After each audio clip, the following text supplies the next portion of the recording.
안녕하세요. 환상감자입니다. 오늘은 경제적 자유를 얻기 위해 가져야 할 4가지에 대해 여러분과 나누고자 합니다.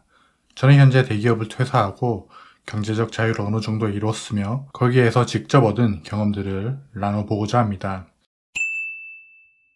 첫 번째, 해상도 높은 목표가 있어야 합니다. 유튜브를 볼 때 해상도 240, 360의 해상도로 보고 싶어하는 사람은 없습니다.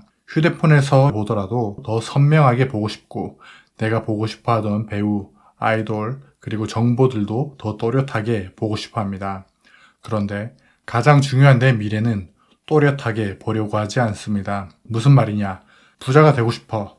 끝입니다. 람보르기니를 몰고 싶어. 끝입니다. 한강뷰 아파트에 살고 싶어. 끝입니다. 내 경제적 자유를 위해서 얼마가 필요한지, 내 생활비는 얼마나 드는지 정확하게 계산해보지 않습니다. 목표를 이루려면 바램에서 끝내기보다 명확한 지점까지 생각이 분명하게 도달해야 합니다. 내가 어떤 지역에 살고 싶은지, 어떤 브랜드의 아파트에 살고 싶은지, 몇 평에 어떤 인테리어를 하고 지내고 싶은지 명확하게 생각해 봐야 합니다. 어떤 차를 타고 싶은지 분명히 해야 합니다. 내 워너비카가 뭔가요? 테슬라 3를 타고 싶은지, 제네시스를 타고 싶은지, SUV를 타고 싶은지, 페라리나 람보르기니의 외제차 중에 어떤 걸 타고 싶은지 내 욕망을 파악해야 합니다. 그러면 어때요? 그 차의 1년 유지비가 나옵니다. 차량 가격과 세금, 보험, 주유비 등이 나옵니다. 그러면 더 정확하게 내가 얼마나 벌어야 되는지 알 수 있고 내 워너비카가 현실로 이루어질지 확인할 수 있습니다. 또한 여행은 1년에 몇 번 가고 싶은지 어디로 가고 싶은지도 계산해 봐야 합니다. 1년에 한 번 제주도만 가도 만족해 하시는 분들도 있고요. 분기마다 유럽 여행을 하고 미주 횡단을 하고 싶어 하시는 분들도 있을 겁니다. 비행기 값은 얼마인지, 몇 박 며칠, 그리고 몇 성급 호텔에 머물 건지도요. 식비는 얼마로 들고 액티비티를 위한 비용은 얼마나 쓸지도 계산해 봐야 합니다. 나중에 바뀔 수도 있지만 내 목표의 해상도를 높이는 게 뇌를 자극하는 훌륭한 도구가 됩니다. 지금 계획이 바뀌면 조금 수정하면 되죠. 정리하면 우리 가족이 2인 가족인지 4인 가족인지에 따라 생활비, 교육비, 교통비, 용돈 등 1년 동안 구체적인 행동 패턴을 위한 금액을 알아보는 게 필수입니다. 그래야만 경제적 자유가 남의 목표가 아니라 내 목표가 되며 내 뇌가 그 목표를 지속적으로 생각합니다. 지속적으로 생각하면 어떻게 될까요? 그곳을 가기 위해 뇌가 일하고 몸이 움직이기 시작합니다. 내 모든 행동이 경제적 자유를 향하기 시작합니다. 뇌는 상상과 실제를 구분할 수 없습니다. 해상도 높게 미래를 그려야 경제적 자유가 내 것이 됩니다. 제가 가장 간과했지만 경제적 자유를 이루는 과정에서 가장 중요한 부분입니다. 바로 가화만사성입니다. 이게 무슨 뜻인지 잘 모르시는 분들을 위해 설명을 간단하게 드리자면 가화만사성은 한자어로 글자 그대로 집이 화목하면 만사가 잘 이루어진다. 집 안의 화목이 중요하다는 뜻입니다. 제가 2021년에 하루 2시간, 3시간 자면서 부업을 했던 적이 있습니다. 가장 육체적으로 피곤하고 힘든 시기였는데요. 그때 아내가 저를 가엾게 여겨서 몇 번이고 제게 와서 묻더군요. 자신이 혹시 도울 부분이 없냐고요. 제 부업은 전문성이 필요한 영역이라 혼자 하는 게 당연해서 도움을 받을 생각조차 하지 않았습니다. 그러나 아내가 자주 묻다 보니 곰곰이 생각해봤죠. 매뉴얼화를 시키면 어느 정도 아내가 도와줄 수 있겠더군. 프로세스를 매뉴얼화하고 아내에게도 방법을 알려주고 아내와 같이 매뉴얼도 몇 차례 수정했습니다. 그리고 1년 반이라는 시간 동안 서서히 아내가 제 부업 중 일부를 가져갔고 아내는 훌륭하게 해냈습니다. 심지어 제 일의 절반을 가져가게 되었습니다. 그리고 혼자 벌던 수익이 둘이 같이 함으로 효율성이 증대되고 더 많은 일을 할 수 있게 되어 기존 대비 2배 이상의 수익이 났습니다. 이것이 가능했던 이유는 감정적으로 편하게 일을 할 수 있었던 가정의 분위기와 감정적인 협력이 있었기 때문에 가능했습니다. 반면 반대의 경우도 물론 있었습니다. 우리 부부 둘 다 컨디션이 안 좋거나 하면 다툴 때가 있더군요. 한번 싸우면 상한 감정이 며칠씩 가기도 했죠. 부업이든 뭐든 손에 안 잡히더군요. 1년에 4번만 싸우면 한 달 동안은 마음이 상해서 부업은 못한다고 봐야 하는 거죠. 부업을 못하면 당연히 돈도 못 벌고요. 제가 하고자 하는 말의 요점은 감정이 평온해야 경제적 자유에 도달할 시간과 에너지를 확보할 수 있다는 겁니다. 가정에서 다툼이 일어나고 잦은 고성이 오간다면 경제적 자유를 얻기 위한 시간과 에너지가 있을까요? 가정에서 평온한 상태로 집중하는 시간은 매우 중요합니다. 그 환경을 만들어주는 것은 가족이고 나와 가족과의 관계입니다. 금전적 측면에서 가족 도움은 비용이 들지 않습니다. 가족은 누구보다 강하고 효율적이며 든든한 우군이 될 수 있습니다. 그러나 사람들은 반대로 행동합니다. 가장 가까이 있는 우군을 적으로 만들고선 자신을 돕지 않는다고 한탄합니다. 가족을 경제적 자유를 위한 동반자로 만들기 위해선 필요한 게 2가지가 있습니다. 첫 번째는 신뢰고 2번째는 이야기를 많이 하는 겁니다. 사람들은 가족 간에도 서로 묻어놓고 믿어야지 라고 생각하는 경향이 있습니다. 저조차도 그랬고요.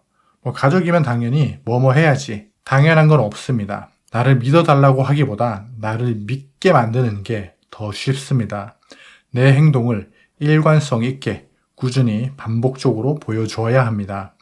부업에 도움을 얻고 싶다면 꾸준히 내가 가는 길이 옳은 길임을 증명하고 나의 끈기와 노력도 지속적으로 보여줘야 합니다. 제 아내는 주식에 부정적인 생각이 있던 사람이었습니다. 주변에 보면은 주식하면 패가 망신한다 라고 생각하는 사람들이 있잖아요. 제 아내도 그런 사람 중 하나였습니다. 그러나 지속적으로 배당금을 설명하고 우리가 얼마 받았는지를 보여줬고 아내의 계좌로 투자도 권유하면서 점차 같은 방향을 바라보도록 유도했습니다. 이때 중요한 점이 있습니다. 많은 사람들이 간과하는 게 바로 시간입니다. 신뢰는 시간을 먹고 자랍니다. 오늘 배당금을 보여주고 내일 당장 나 믿지? 라고 이야기하는 것은 잘못된 방식입니다. 가족을 내 편으로 만들기 위한 2번째 방법은 이야기를 계속하는 겁니다. 서서히 스며들도록요. 많은 분들이 애인이나 가족들이 재테크에 관심이 없어서 힘들다는 이야기를 종종 합니다. 이때 저는 이야기를 강조합니다. 우리의 방향이 하나로 돼야 함을 강조해야 합니다. 무슨 말이냐고요? 내가 부업을 하고 배당주를 투자하는 이유는 더 많은 돈을 벌기 위한 것이고 더 많은 돈은 우리 부부, 우리 자녀가 보다 나은 미래를 보장받기에 좋은 역할인 것을 지속적으로 이야기해야 합니다. 그리고 당신의 도움이 필요하다는 점을 어필해야 하고요. 연애하시는 분들은 이런 가치관이 맞는 분을 만나는 게 가장 좋고요. 가치관이 안 맞으면 지속적으로 여러분의 이야기를 해보세요. 꾸준히요. 내가 왜 재테크를 하려고 하는지, 왜 당신과 같이 하려는지를 지속적으로 알리시고 그리고 의견을 들어보세요. 혼자 이야기하지 말고 들어주기도 해야 합니다. 그래도 연인이 안 듣는다면 2가지 선택지가 있습니다. 첫 번째, 그 사람 몫까지 내가 벌 각오를 해야 합니다. 2번째, 헤어지고 말이 통하는 사람과 만나야 합니다. 가화만사성은 생각보다 경제적 자유를 이루는데 매우 중요합니다. 꼭 잊지 마세요. 3번째, 제가 느낀 것 중 하나가 뭐냐면요. 배움을 그만두면 부는 나를 따라오지 않는다는 겁니다. 컴포트 존이라는 게 있습니다.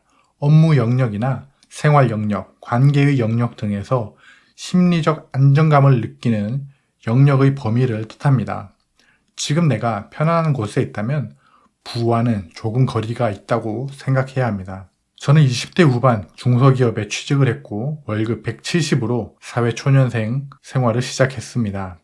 30대 초반에 대기업으로 도전에 입사했고 30대 중반엔 1인 법인을 도전을 했습니다. 30대 후반엔 대기업에서 탈출해 조그만 스타트업에 다시 들어왔습니다. 그리고 이 그룹에선 제가 가장 영어를 못하고 실력이 밑바닥이라고 생각하고 있습니다. 그러나 이 도전은 성공과 실패 유무를 떠나서 의미가 있습니다. 여긴 배울 사람이 많기 때문입니다. 저는 도전이 쉽다고 말하는 게 아닙니다. 실패가 없다는 말은 더더욱 아니고요. 이야기를 다 하기엔 저는 너무 많은 실패를 했고 제 역량에 좌절하고 절망하며 쓰러지기도 했습니다. 그러나 하루에 한 발자국만 걸어보자. 뛰기가 힘들면 걸어보자. 걷기가 힘들면 하루에 한 발자국만 가자고 생각했습니다. 이유는 단순했습니다. 멈추면 멈추는 대로 가난과 보이지 않는 미래가 절 괴롭혔거든요. 도전하고 괴로워하냐, 보이지 않는 미래로 괴로워하냐. 괴로워하긴 둘 다 마찬가지잖아요. 그래서 도전했습니다. 도전이 실패하더라도 실패한 경험을 얻는 거니 시간을 영 쓸모없게 사용하진 않은 거죠. 왜냐하면 실패한 방향으로 다시 나가지 않으면 되니까요. 배움이 없다면 부는 여러분에게서 멀어지고 있는 겁니다. 네 번째로 직장 생활을 유지하는 것입니다. 안정적인 수입은 매우 중요합니다. 그리고 그 안정적인 수입은 직장에서부터 나오고요. 그래서 우리는 오랜 기간 직장 생활을 유지해야 합니다. 여러분이 가지고 있는 무기는 시간과 몸과 안정적인 월급입니다. 이 세 개를 이용해 직장 밖에서도 생존할 무기를 만들어야 합니다. 경제적 자유의 의미가 직장 없이도 경제적으로 생존할 수 있다는 의미잖아요. 그걸 준비하기 위한 기간을 필요한 만큼 가져가야 합니다. 즉, 직장 생활을 필요한 만큼 오래 해야 한다는 거죠. 여러분이 저처럼 아무것도 없는 상태에서 시작하시는 분이라면 최소 10년 정도의 직장 생활을 하시는 걸 추천드립니다. 초봉과 마지막 연봉 합쳐서 월 500만 원, 연간 6천만 원의 연봉을 받는다고 가정하면 모두 저축하면 6억 원이 됩니다. 다만 연봉 전부를 투자할 수 있는 사람은 거의 없죠. 실제로는 절반 혹은 3분의 1 정도만 저축하거나 투자용으로 남겨놓습니다. 그렇다면 6억의 50%인 3억 원 혹은 3분의 1인 2억 원 정도가 진짜 내가 모을 수 있는 현실적인 금액입니다. 대충 2.5억이라고 하죠. 이걸 모으면서 우리는 썸띵을 찾아야 합니다. 그 2.5억은 자산을 사는 거고 10년 동안의 시간 동안 직장 월급으로 삶을 영위해 가면서 동시에 개인 시간으로 회사 밖에서 메이크머니를 할 수 있는 기술이나 마케팅 능력을 키우는 겁니다. 절대로 2.5억으로 경제적 자유를 누릴 수는 없습니다. 왜냐하면 한국인 대부분은 그 2.5억으로 거주지를 해결해야 되기 때문입니다. 그러면 현금 흐름이 없습니다. 저는 직장인 신분으로는 절대 경제적 자유에 도달할 수 없다고 생각하는 사람 중 한 명입니다. 자본주의에서 경제적 자유는 근로자를 위한 게 아닙니다. 다시 돌아와서 우리는 직장인 신분뿐 아니라 직장인 플러스 알파가 내 삶에 정착되어야 합니다. 직장 생활 10년 동안 그걸 찾는 게 우리의 숨겨진 미션인 거죠. 저는 직장인 신분이면서도 재테크를 병행해서 부동산과 주식을 했고 부업을 키워 법인을 만들었고 블로그와 유튜브를 병행했습니다. 다 14년 동안의 직장 월급이 있었기 때문에 가능했습니다. 많은 사람들이 이렇게 물어봤습니다. 직장 다니면서 어떻게 그렇게 하냐고요. 저는 대답했습니다. 그렇게 하지 않으면 안 되니까요. 제가 이번에 퇴사하면서 안타깝게 생각했던 것 중 하나가 40대, 50대 팀원들은 대기업이 주는 편안한 복지, 월급에 매여 있었습니다. 상사의 이상한 요구와 말도 안 되는 프로젝트의 방향을 모두가 느꼈고 퇴사하고 싶어하는 사람들이 많았습니다. 그러나 그들의 입에선 퇴사하고 싶지만 가족이 있어서 안 돼. 아이가 회사 어린이집에 다녀서 퇴사할 수 없어 라는 말을 하더군요. 떠날 수 있는 뗏목을 만든 사람과 그렇지 않은 사람은 심리적으로 차이가 많이 납니다. 독립 준비를 한 사람은 위축되지 않습니다. 이런 독립 준비는 직장 월급이 있을 때 해야 합니다. 만약 여러분이 직장 나와서 정기적인 소득이 없는 상태에서 도전한다고 생각해 보세요. 무작정 실패를 많이 할 수도 없습니다. 퇴직금 가지고 도전하는 건 끼케야 2번, 3번도 안 될 겁니다. 그러면 조급해져서 사기에 걸리는 등 그릇된 결정을 할 수도 있고요. 경제적 자유는 직장 탈출을 하는 게 본질이지만 아이러니한 건 직장이 없다면 경제적 자유 또한 생각할 수도 없을 것입니다. 오늘 이야기를 정리하면 이렇습니다. 경제적 자유를 위해 필수 요소 4가지는 첫 번째, 해상도 높은 목표가 있어야 합니다. 두 번째, 집이 화목해야 하고요. 세 번째, 배움이 없다면 부도 없습니다. 네 번째, 직장 월급을 유지하며 도전하세요. 여러분이 현재 준비하고 있는 경제적 자유는 순항 중인가요? 여러분의 이야기를 댓글로 들려주세요. 그리고 여러분과 함께 이 길을 가고 있는 사람들과 이야기를 나눠보면은 내가 혼자가 아님을 깨달으실 겁니다.